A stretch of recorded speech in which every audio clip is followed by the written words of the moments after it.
Okay, well, we're going to go ahead and get started.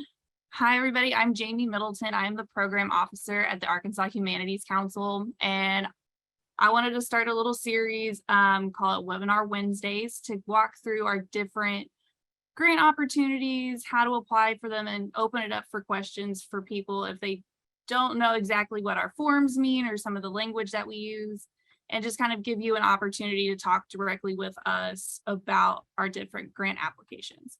And so today we'll be talking about major grants, since that application is open right now and the LOI deadline is coming up at the end of the month. And so I thought it'd be a really good time for us to talk about that grant, the letter of intent, and some of our new grant guideline updates. Our board has put some new guidelines in place, and it'd be a good time to go over those with all of you. And so just a little bit about the major grant. It is our largest award and our most broad award that we have. It is a maximum award of $15,000. It does require a 50-50 cost share, which just means whatever you request from us, you have to bring in that amount yourself as an applicant organization. So if you request $10,000 for this grant, you would need to supply $10,000, whether it be in kind or in cash from your organization. As of this year, we'll be doing 2 cycles. Our first cycle is the traditional cycle that the application ends in September, projects start in December. We are adding a second cycle that will open up the LOI in December, will close in January. The projects will begin in June, however. And as far as some of the projects we can do for the major grant, different projects come with a different amount. So our public programs, the documentary, film, post-production, and collaborative research are all categories that you can apply for that maximum award amount. The individual research, the publication, and the documentary film pre-production, however, have smaller maximum amounts just based on those particular projects. And so some of those projects can look in different ways. A public program is pretty straightforward, where humanities scholars interact with an audience, and that can be as a lecture or workshops or an exhibit, a virtual tour, or guided tours. But that is a public program. Research can be done individually or collaboratively on topics that relate to Arkansas history, prehistory, and culture. Research, when it's done as an individual, you will still need a humanities scholar and a sponsoring organization nonprofit. Collaborative research is done more towards with museums, higher educational institutions. Publications for that maximum $5,000 also will have to do with topics of prehistory, history, and culture of Arkansas. We have changed those guidelines a little bit for publishing.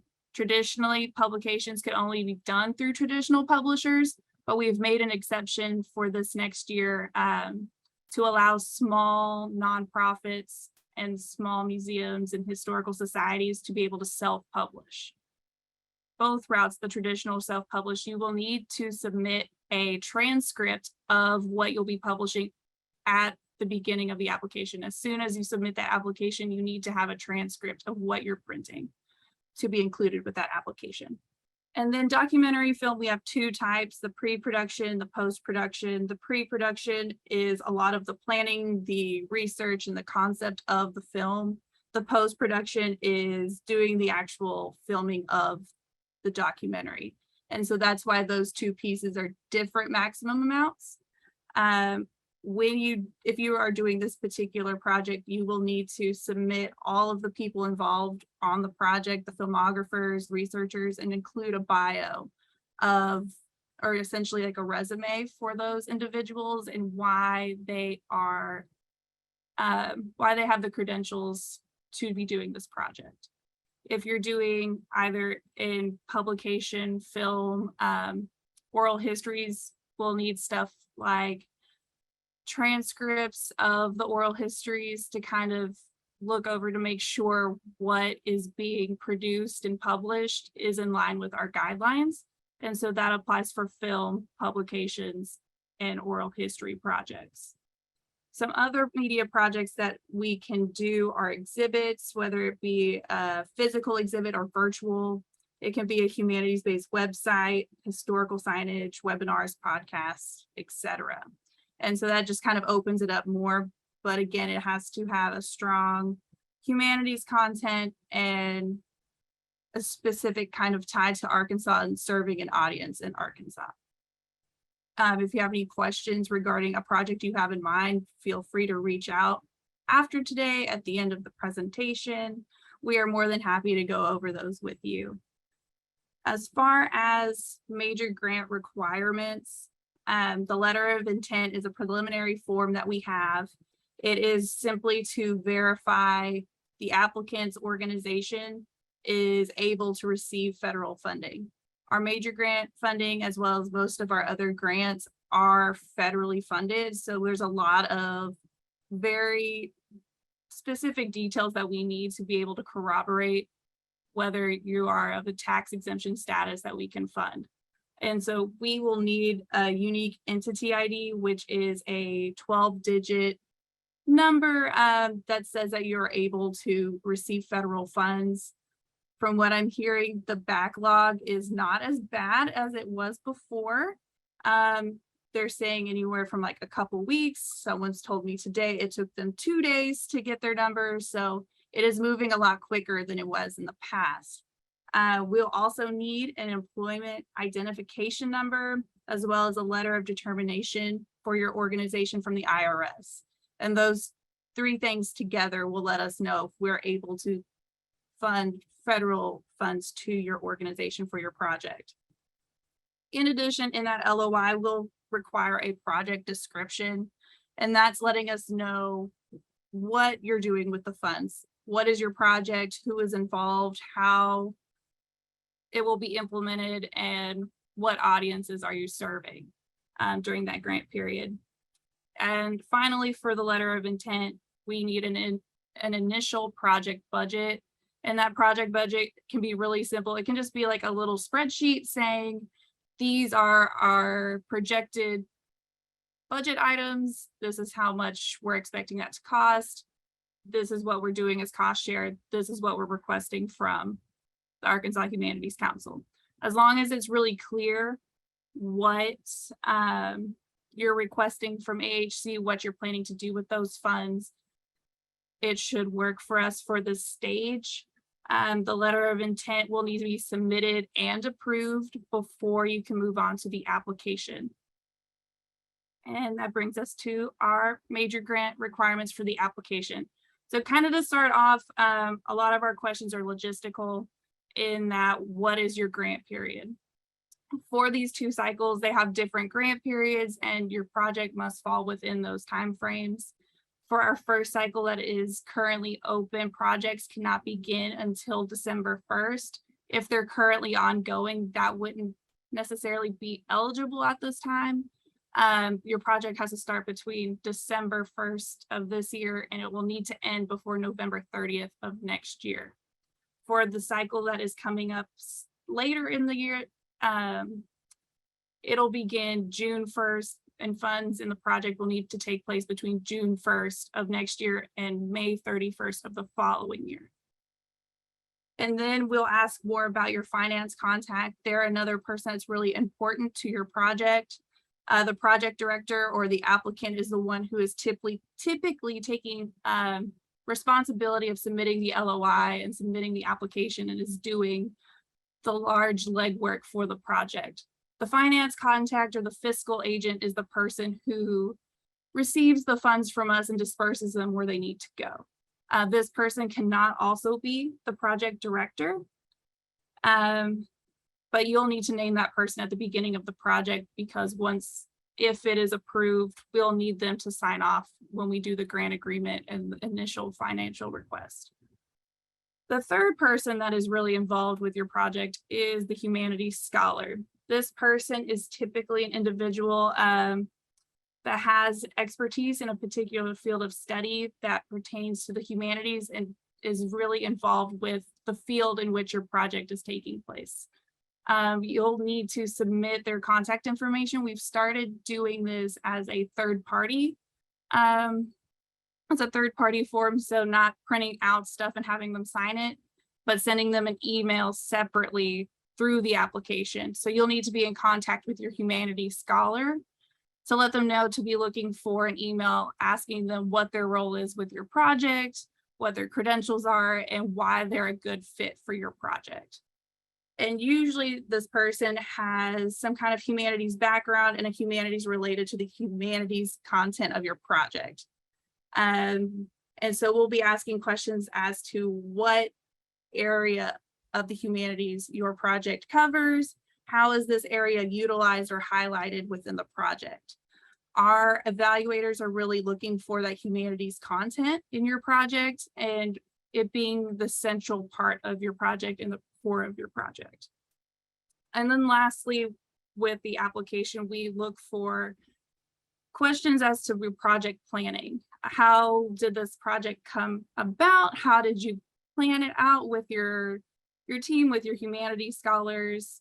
How will this project ultimately be evaluated between you, your humanities scholars, and whoever else is on your evaluation committee? Who is your audience for this project and how they will be impacted? And then how are you planning on dispersing information about your project or the publicity plan or disbursement plan? And then as I mentioned before with your documentary film or publications, there will be additional information possibly about personnel information for people on your project, the transcripts for those publications or documentaries, biographies, scripts, etc. And so just a little bit more about what are the humanities versus what are the arts, because there's a big gray area between the two and how much they intertwine together. I think the Wisconsin Humanities has done a really good job of explaining that. In classic terms, they describe the humanities as an academic discipline that studies human society and culture. And while the fields kind of vary, they all share basic tenets of being critical or speculative and generally seeking to enlarge our understanding largely about the human condition. And so traditionally, a lot of those fields are like history, cultural anthropology, ethnic studies, law, linguistics, and similar fields. And the things that we tend to consider the arts like theater, dance, visual art, music, they are often looped together, they work together. But I really like the way that they say that the arts are the doing part and the humanities talk about it. And so in a more visual way in how the humanities and the arts work together but are separate entities, I made a little mind map thinking about some teachers I've been working with this summer doing workshops. A lot of them have been music teachers and they're trying to figure out ways to apply for grants through us, do reach grants, and making what is traditionally an arts into a humanities project. And so thinking about the different ways they connect and bringing in more of that humanities content through mind mapping and just thinking through the different ways that they work together.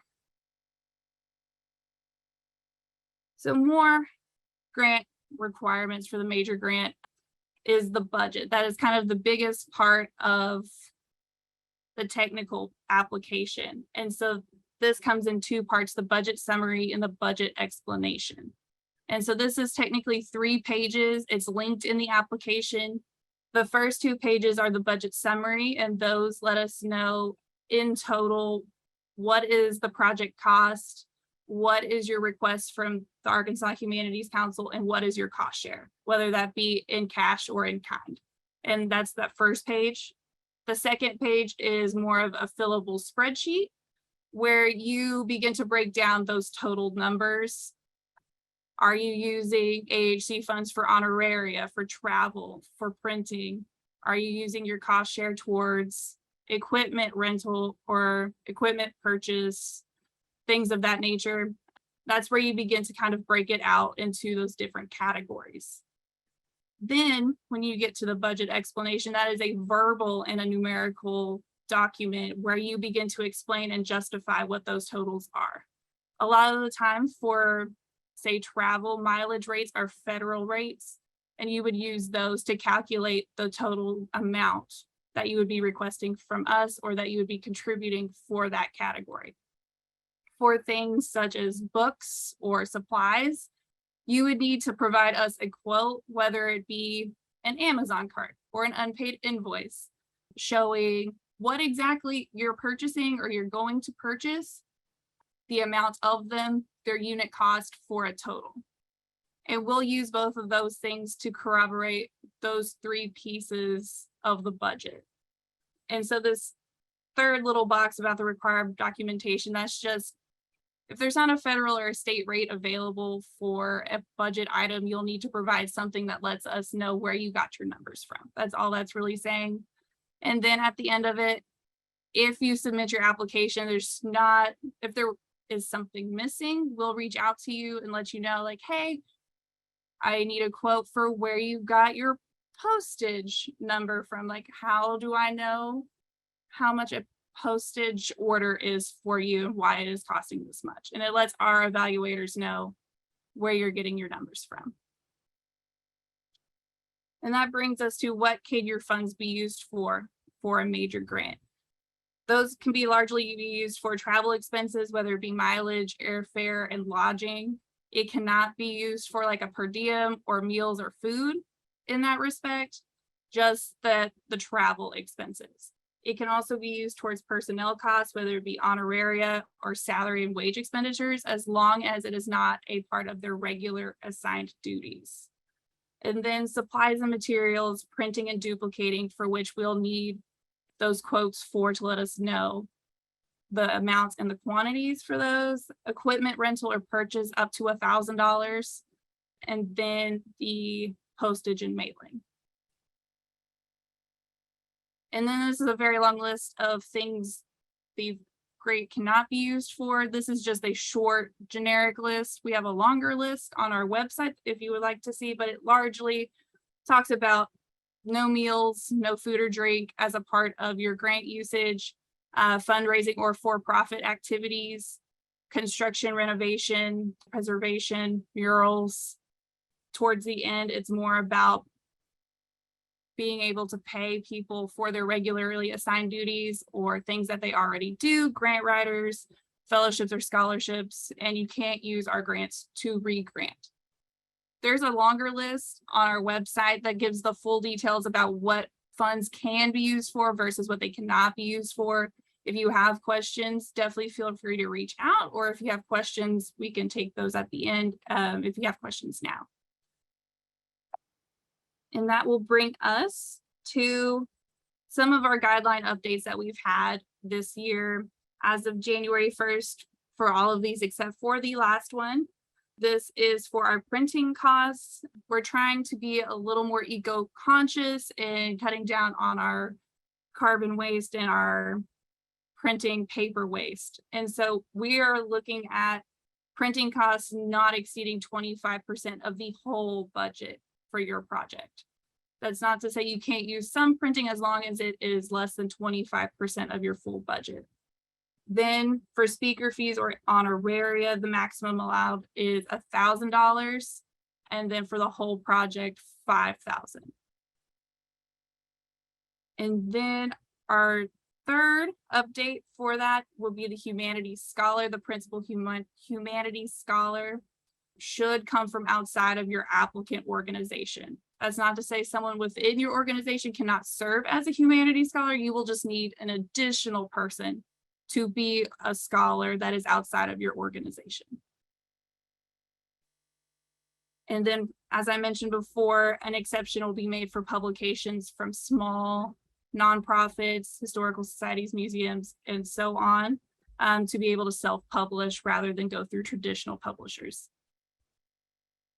And then lastly, this is our other one that we have, in that an organization may not apply for the same project 3 years in a row. And that would be an annual conference, the same podcast program, a seminar program, and so on.